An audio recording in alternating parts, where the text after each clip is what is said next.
Breaking news చూస్తున్నాము. తెలంగాణ కాంగ్రెస్ లో కీలక పరిణామం చోటు చేసుకుంది. మంత్రి కొండా సురేఖ చిన్నారెడ్డికి సంబంధించిన అంశాలపై క్రమశిక్షణ కమిటీ నివేదిక సమర్పించింది. చిన్నారెడ్డి చేసిన ఆరోపణలపై అధిష్టానం ఆరా తీసినట్లుగా సమాచారం. ఇక క్రమశిక్షణ కమిటీ నివేదికను ఏఐసిసి రాష్ట్ర ఇన్ఛార్జ్ మీనాక్షి నటరాజన్ కు మల్లు రవి పంపించారు. ఇక మరోవైపు టీపీసీసీ చీఫ్ మహేష్ కుమార్ గౌడ్ కు కూడా నివేదిక అందజేశారు. కొండా సురేఖ అంశంపై పార్టీ అధిష్టానం ఎలాంటి నిర్ణయం తీసుకుంటుంది అనేదే ఇప్పుడు ఆసక్తికరంగా మారింది. ఇప్పుడు ఇదే అంశంపై పూర్తి సమాచారం మా బ్యూరో చీఫ్ శేఖర్ అందిస్తారు. శేఖర్, చెప్పండి. రమ్య, ఇంతకు ముందే టీపీసీసీ చీఫ్ మహేష్ కుమార్ గౌడ్ కు కొండా సురేఖ ఎపిసోడ్ లో ఏదైతే కాంగ్రెస్ పార్టీలో సీఎం రేవంత్ రెడ్డి పైన కొండా సురేఖ కూతురు సుష్మితా పటేల్ చేసిన వ్యాఖ్యల దుమారంతో మొత్తానికి ఆ ఎపిసోడ్ గందరగోళం కొనసాగుతున్నది. దీంతో ఉద్రిక్తత వాతావరణం చోటు చేసుకుని ఎంతో ఉత్కంఠగా ఎదురు చూస్తున్నారు. కొండా సురేఖ విషయంలో క్రమశిక్షణ కమిటీ ఇంతకు ముందే ఆమెకు సంబంధించిన నివేదికను టీపీసీసీ చీఫ్ మహేష్ కుమార్ గౌడ్ కు తన నివాసంలో మల్లు రవి, క్రమశిక్షణ కమిటీ చైర్మన్ మల్లు రవి అందజేశారు. శ్యామ్, క్రమశిక్షణ కమిటీ చైర్మన్ మల్లు రవి, అలానే శ్యామ్ మోహన్ కలిసి టీపీసీసీ చీఫ్ కు ఆ నివేదికను అందజేశారు. ఆ నివేదిక సారాంశం అనంతరం కొండా సురేఖ పైన వేటు పడనుందా? ఇదే ఉత్కంఠ కొనసాగుతున్నది కాంగ్రెస్ పార్టీలో ప్రస్తుతం. అయితే ఆ నివేదికలో సారాంశం మాత్రం ప్రధానంగా తెలుస్తున్నది.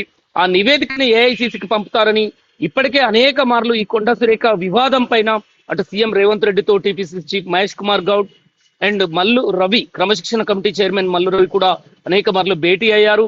నిన్న సెక్రటరియట్ లో కూడా ఎమ్మెల్యేలతోటి, అందుబాటులో ఉన్న ఎమ్మెల్యేలతోటి, మంత్రులతోటి ఇదే అంశం పైన డిప్యూటీ సీఎంతో కూడా కొండా సురేఖ అంశాన్ని అనేక మార్లు చర్చించారు. అనంతరం క్రమశిక్షణ కమిటీ ఇప్పుడు ఒక నివేదికనైతే అందజేసింది. ఈ నివేదికలో కొండా సురేఖ ప్రస్తావన, అలానే కొండా సురేఖకు సంబంధించిన మొదటి నుంచి తను చేసిన వ్యాఖ్యలు, అంటే గతంలో కూడా నాగార్జున, సినీ హీరో నాగార్జున కుటుంబానికి సంబంధించిన వివాదం నుంచి మొన్నటి వరకు కొండా సురేఖ కూతురు సుష్మితా పటేల్ చేసిన వ్యాఖ్యల వరకు ప్రతి ఒక్కటి గతంలో వివాదాలు అనేకంగా కాంగ్రెస్ పార్టీలో తను మంత్రిగా వచ్చిన తర్వాత జరిగిన అనేక పరిణామాలను, వివాదాలను ప్రతి ఒక్కటి క్షుణ్ణంగా పరిశీలించి అనేక వివాదాలకు సంబంధించిన నివేదికను మాత్రం ఇందులో పొందుపరిచారనే సమాచారం అయితే తెలుస్తున్నది.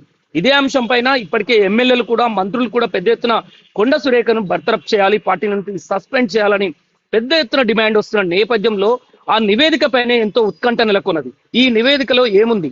కొండా సురేఖను సస్పెండ్ చేస్తున్నారా, తన పైన వేటు పడుతుందా అనేది. ఇక మరొక అంశం వనపర్తి వివాదం. వనపర్తి కాంగ్రెస్ లో చిన్నారెడ్డి వర్సెస్ మెగారెడ్డిగా ఉన్న పరిస్థితి. మెగారెడ్డి కొన్ని వేల కోట్లు పెట్టి ఎమ్మెల్యే టికెట్ కొన్నారు అనే వ్యాఖ్యలు ఏదైతే చిన్నారెడ్డి చేశారో దానిపైన ఇప్పటికే మెగారెడ్డి అటు రాష్ట్ర నాయకత్వానికి, అటు దేశ నాయకత్వానికి ఫిర్యాదు చేసిన నేపథ్యంలో ఏఐసిసి కూడా చాలా సీరియస్ గా ఉన్నది, చాలా గుర్రుగా ఉన్నది చిన్నారెడ్డి విషయంలో అనేది తెలుస్తున్నది. ఏదైతే వేల కొలది డబ్బులు పెట్టి టికెట్ కొన్నాడనే ఆరోపణలపైన, విమర్శలపైన చాలా సీరియస్ అయింది కాంగ్రెస్ పార్టీ సీనియర్ నాయకులు చిన్నారెడ్డి పైన హైకమాండ్ అనేది మాత్రం సమాచారం తెలుస్తున్నది.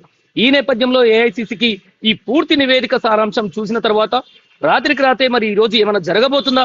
కాంగ్రెస్ పార్టీ ఇద్దరు నాయకులు, అటు మంత్రి కొండా సురేఖ బర్తరఫ్ కన్ఫర్మ్ అవుతుందా, మరోపక్క చిన్నారెడ్డి పైన వేటు పడబోతుందా అనేది మాత్రం ఉత్కంఠగా ఎదురు చూస్తున్నారు. కానీ ఏది ఏమైనప్పటికీ ఈ నివేదిక సారాంశంలో చూసుకున్నట్లయితే గతంలో వివాదాలు కావచ్చు, వరుసగా సీఎం రేవంత్ రెడ్డి పైన కొండా సుష్మితా పటేల్ చేసిన వ్యాఖ్యల పైన కనీసం కేబినెట్ మంత్రిగా ఉన్న కొండా సురేఖ ఎక్కడ తను బాధ్యత వహించకపోగా, తన కూతుర్ని అదుపులో పెట్టుకుంటానని చెప్పకపోగా, తన కూతురు చేసిన వ్యాఖ్యలపైన కనీసం ఖండించకపోగా ఈ అన్ని అంశాలను కూడా కాంగ్రెస్ పార్టీ క్రమశిక్షణ కమిటీ పొందుపరిచిందనే సమాచారం అయితే తెలుస్తున్నది. దీనిపైన ఇప్పటికే పెద్ద ఎత్తున ఎమ్మెల్యేలు, మంత్రులు డిమాండ్ చేస్తున్నారు. కొండా సురేఖను ఖచ్చితంగా బర్తరఫ్ చేయాలని డిమాండ్ పెరుగుతున్న నేపథ్యంలో ఇటు కాంగ్రెస్ పార్టీలో ఇంతకు ముందు కూడా కాంగ్రెస్ పార్టీ సీనియర్ నాయకులు జగ్గారెడ్డి కూడా మీడియాతో మాట్లాడుతూ సీఎం రేవంత్ రెడ్డి పైన చేసిన వ్యాఖ్యల పైన ఇది ఆ పర్సనాలిటీ కాదు, అలాంటి వ్యాఖ్యలు చేయకూడదు ఒక రాష్ట్ర ముఖ్యమంత్రి పైన, దీన్ని నేను సహించను అంటూ కూడా జగ్గారెడ్డి చేస్తున్నారు. అటు మంత్రులు, ఎమ్మెల్యేలు ప్రతి ఒక్కరు ఖండిస్తున్న నేపథ్యంలో ఏఐసిసికి ఇదే నివేదిక ఉంది అనేది సమాచారం. దీంతో కొండా సురేఖను మంత్రివర్గం నుంచి, క్యాబినెట్ నుండి తొలగించాలనే ఒక ఆలోచన చేస్తున్నట్టుగా మాత్రం మనకైతే సమాచారం తెలుస్తున్నది. గాంధీ భవన్ లో కానీ ఎక్కడ చూడ అవే గుసగుసలు వినబడుతున్నాయి. అంటే కొండా సురేఖను మంత్రి పదవికి ఉద్వాసన, తననే రాజీనామా చేసేలాగా అధిష్టానం కూడా కోరే అవకాశం ఉందనే సమాచారం అవుతుంది. ఒకవేళ రాజీనామాకు ఒప్పుకోనట్లయితే తను కనుక ఒప్పుకొని పక్షంలో పార్టీని స్వయంగా రాజీనామా చేయవలసిందిగా కోరితే, ఒకవేళ చేయకుంటే మాత్రం మంత్రి పదవి నుంచి తనను మాత్రం తప్పించే అవకాశాలు ఉన్నాయి. మంత్రి పదవి నుంచి తప్పిస్తే వెంటనే తను మంత్రి పదవి నుంచి తప్పించినట్లయితే పార్టీ కూడా తనంతలా తనే రాజీనామా చేసి వెళ్లిపోయేలాగా అవకాశాలు అయితే కనబడుతున్నాయని గుసగుసలు వినపడుతున్న నేపథ్యంలో ఇప్పుడు కొండ సురేఖ విషయంలో ఎలాంటి నిర్ణయం తీసుకోబోతుంది కేబినెట్ అని అంటే, చిన్నారెడ్డి విషయంలో కూడా వేటు పడనుంది అనేది మాత్రం సమాచారం తెలుస్తున్నది. చిన్నారెడ్డి వ్యాఖ్యల్ని చాలా తీవ్రంగా పరిగణించింది కాంగ్రెస్ హైకమాండ్ అని చెప్పుకోవచ్చు. ఎందుకంటే సొంత పార్టీలో ఎమ్మెల్యేలు వేల కోట్లు పెట్టి టికెట్లు కొంటున్నారనే ఆరోపణలను చాలా తీవ్రంగా పరిగణించింది అనేది సమాచారం. ఈ నేపథ్యంలో ఏఐసిసి ఈ నివేదిక అనంతరం ఖచ్చితంగా కొండా సురేఖ పైన మంత్రివర్గం నుంచి తొలగించడం కానీ, చిన్నారెడ్డిని పార్టీ నుంచి తొలగించడం కానీ జరుగుతుంది అనేది మాత్రం పెద్ద ఎత్తున సమాచారం అయితే తెలుస్తుంది. ఈ నేపథ్యంలో మరి ఏం జరగబోతుంది? కొండా సురేఖని మంత్రి పదవి నుంచి తొలగించినట్లయితే పార్టీ కూడా తనే స్వయంగా రాజీనామా చేసే అవకాశం ఉందా? చిన్నారెడ్డిని మాత్రం పార్టీ నుంచి సస్పెండ్ చేసే అవకాశాలు కూడా కనబడుతున్నట్టుగా మాత్రం తెలుస్తున్నది. మరి చూడాలి ఏం జరగబోతుంది అనేది మాత్రం ఉత్కంఠ నెలకొన్నది. ఈ మరికొద్ది సేపట్లో క్రమశిక్షణ కమిటీ చైర్మన్ మల్లు రవి కూడా గాంధీ భవన్ లో మీడియాతో మాట్లాడనున్నారు. క్రమశిక్షణ కమిటీ చైర్మన్ మల్లు రవి నివేదికను టీపీసీసీ చీఫ్ మహేష్ కుమార్ గౌడ్ కు అందజేశారు కనుక ఇప్పుడు మీడియా సమావేశంలో ఏం మాట్లాడబోతున్నారు? అంటే కొండా సురేఖ వ్యవహారంలో ఎలాంటి నివేదికనిచ్చారు? ఏమన్నా రివీల్ చేస్తారా?